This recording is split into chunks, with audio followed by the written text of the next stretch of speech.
I'm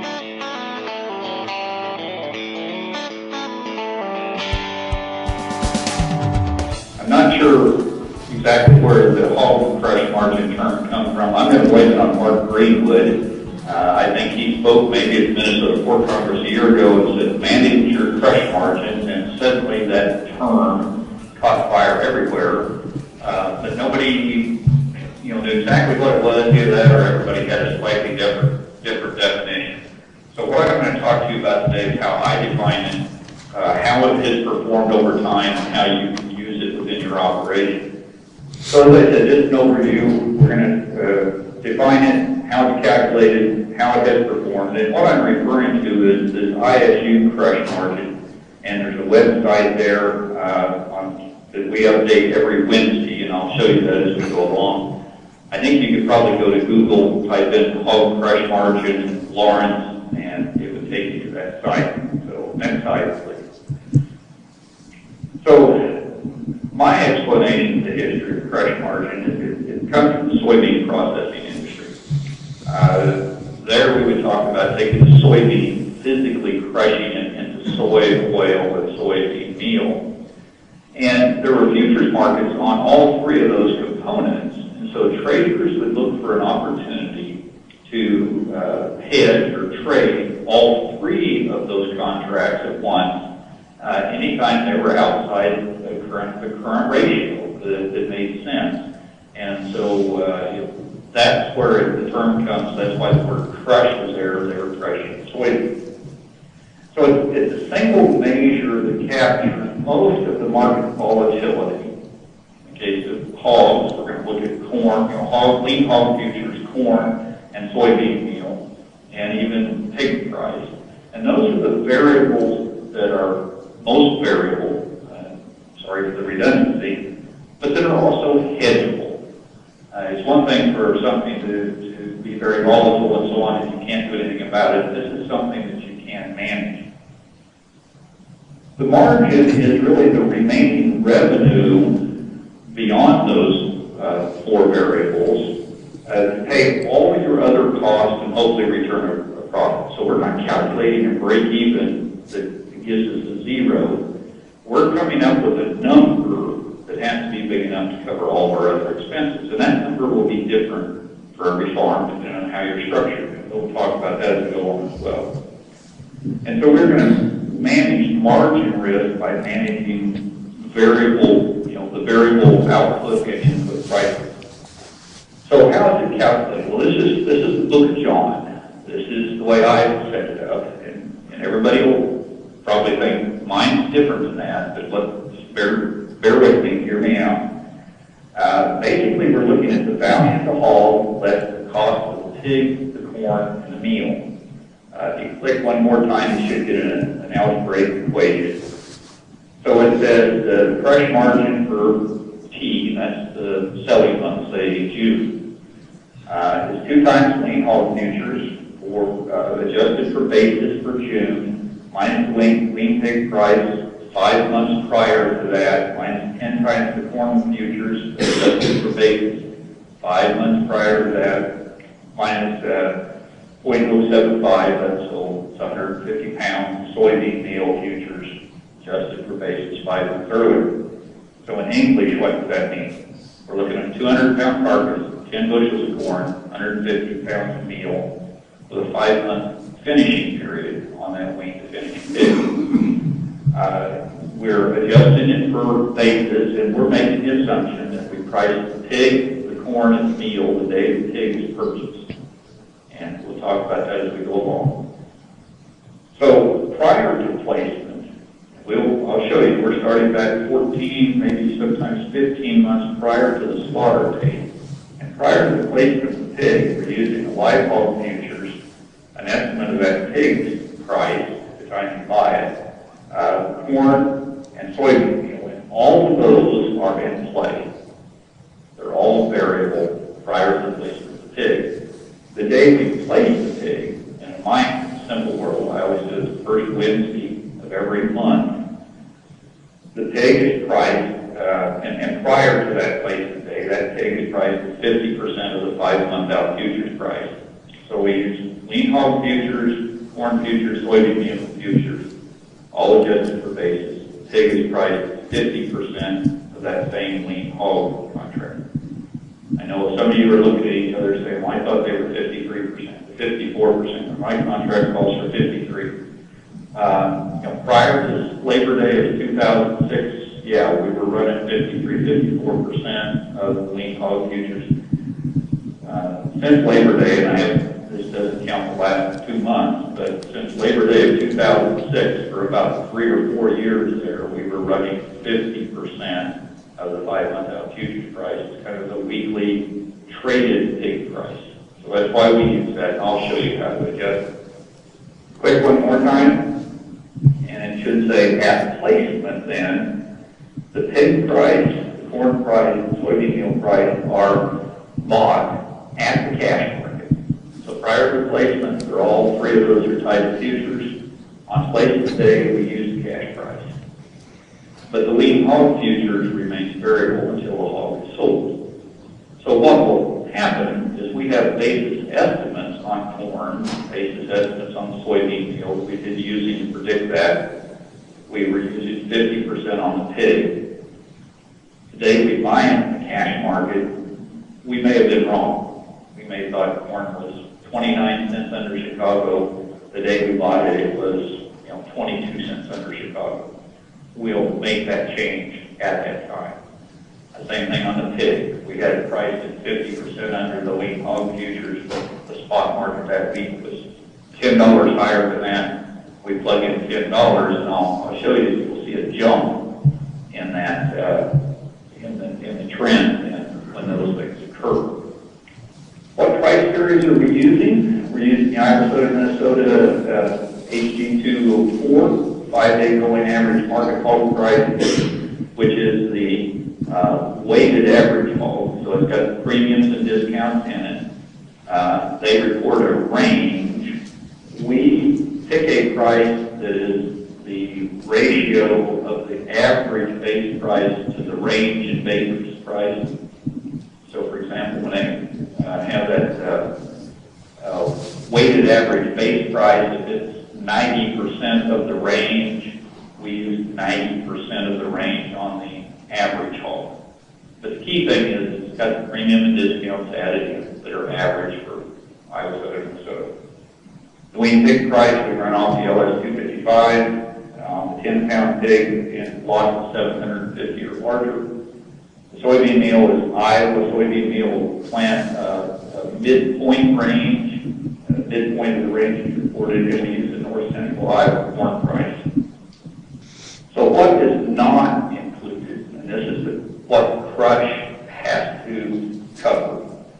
And this is all of the other things. And these are my numbers that we use in our estimated returns. Your numbers will differ, but probably these things will be on your list. So I've got the additional vitamins and minerals and the purchase feed to get those pigs started. I've got that in at about $11.35 a head. So it's not the corn, it's not the meal, it's everything else.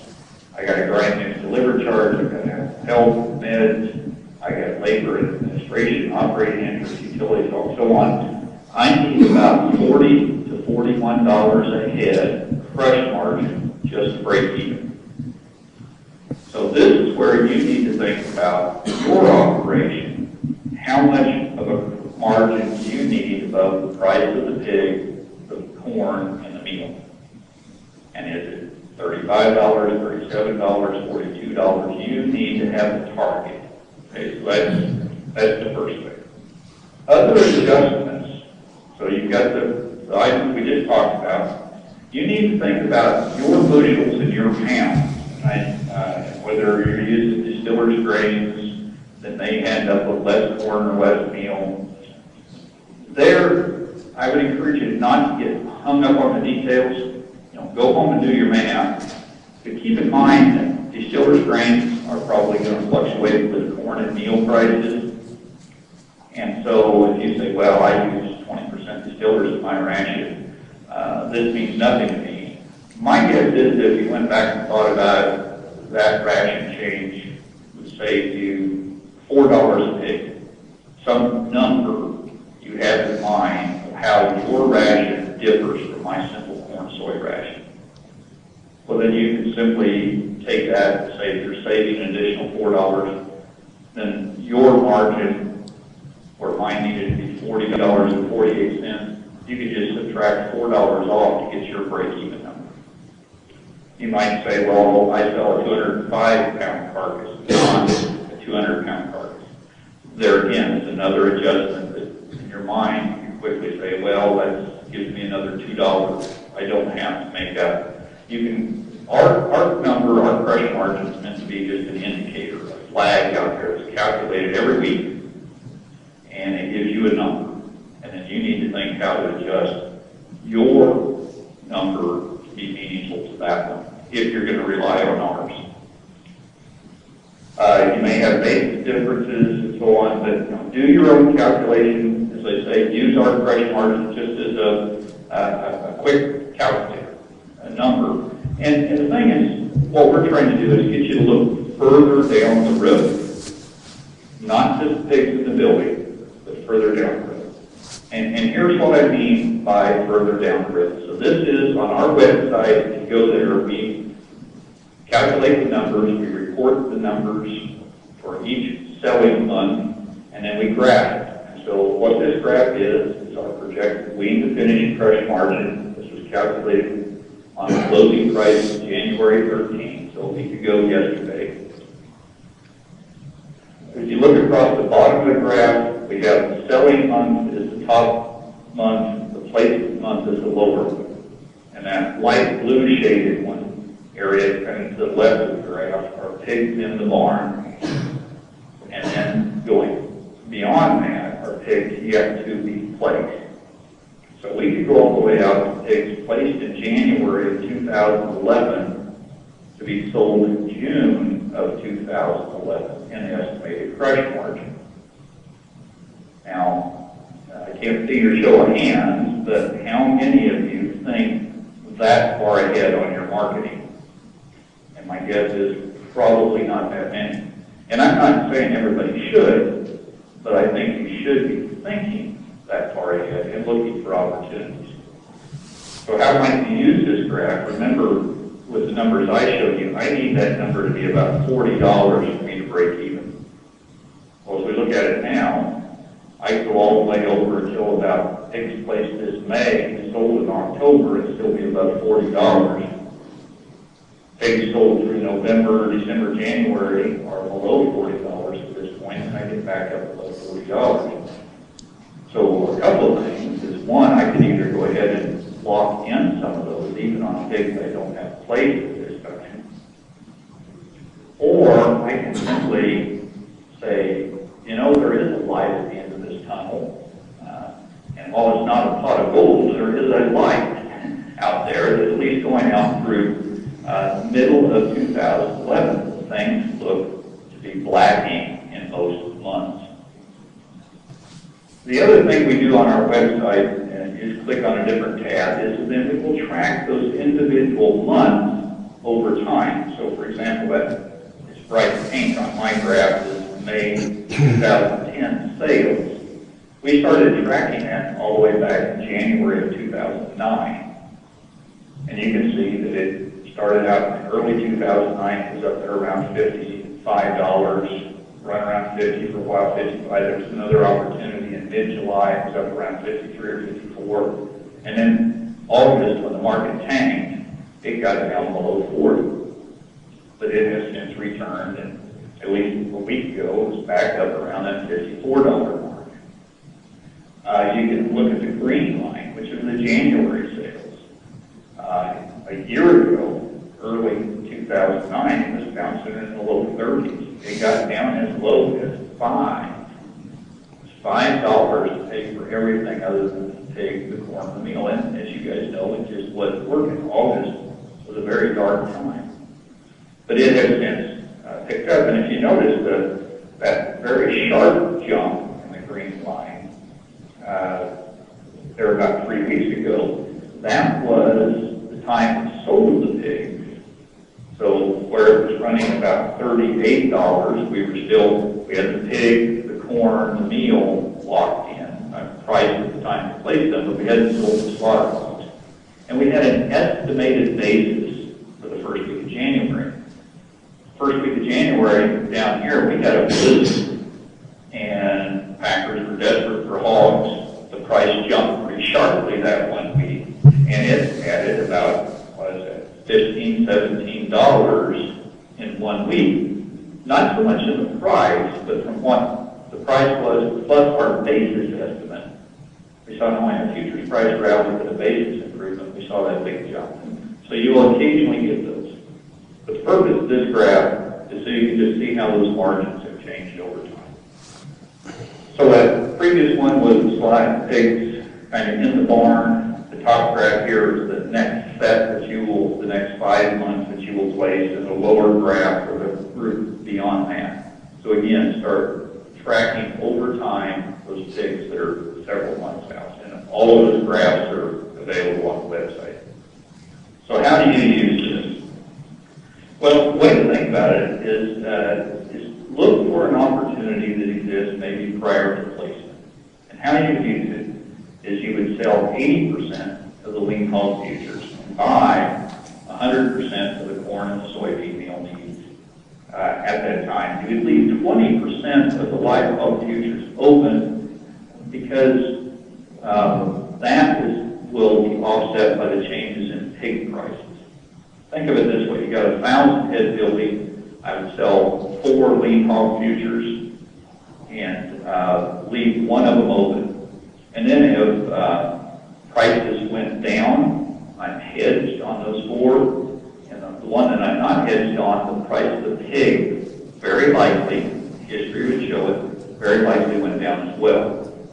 When I buy the pig, then I can go ahead and lock in that other contract hog. Likewise, if prices go higher, I'm locked in on hogs. At least I have to pay more for the pigs, but I've got that one contract of hogs I'm not hedged on that will offset those higher priced pigs. At placement time, I buy the physical corn, soybean meal, and I offset their futures contracts, so I get out of them. And I go ahead and sell the other lean hog futures, and then slaughter I offset the other remaining contracts. So how has this performed over time? The other thing that's on our website, this is about a 3 or 4 page paper, we summarize this of how these crush margins have performed over the 10 years, 99 through 2008, looking at 5 months. Quick once, you can see that you should get a red box on the right-hand side. This is if you did nothing, just stayed in the cash market, what was the average crush margin? These are not prices, this is that crush margin. You can see January was 42, March was 52, June was nearly 60 on average. You should get a blue box in the middle that shows kind of the range for each month. And the thing to notice in all of those cases, there were times that there was something higher than what they went off on the board there. There were also times when it was lower. So that margin does vary considerably over time. These little green boxes, one highlighting July, that shows that if you had locked in everything in placement, it ended up equal to or better than if you stayed just in the cash market. Same way, October, November, December, locking in at placement had higher prices than if you stayed in the cash market and did nothing on all of those commodities as far as the crush margin is concerned. So maybe the way to think about this is to look at when is the margin higher than it's historically been or near its historic high for a given month. So it's a month-by-month decision. Are there months I ought to be thinking about? Yeah, as we all know, we probably ought to be more concerned about the fourth quarter than we are the summer months. But watch it for opportunities. This slide with the different colored bars in it, this is just the percent of time that the percent of trading days for a given month that the margin was below $30 in blue, $30 to $40 in yellow, 40 to 50 in green, and 50 and higher in red. So for example, June sales, almost 75% of the days that margin is going to be or has been above $50. key thing there is if it's June and it's offering you, 51.90, I don't think I'd be that excited jumping on that one. But if November was offering me 50, that's only happened about 12% of the time over history. That might not be a bad one to take, to go ahead and lock in. So you can kind of put it in perspective by itself. So just to wrap things up here, the crush margin really is nothing new. It's maybe just a different way of looking at things. It's a way to focus in on the risky variables that you do have some control over. It keeps the focus on the margin rather than just the price. Our margin calculators calculated on Wednesday's close. We try to do a Wednesday afternoon and they sometimes do Thursday morning before it gets updated. But it gives you a weekly snapshot of what's going on in that margin. But the key thing is use it as an indicator or a flag and always rely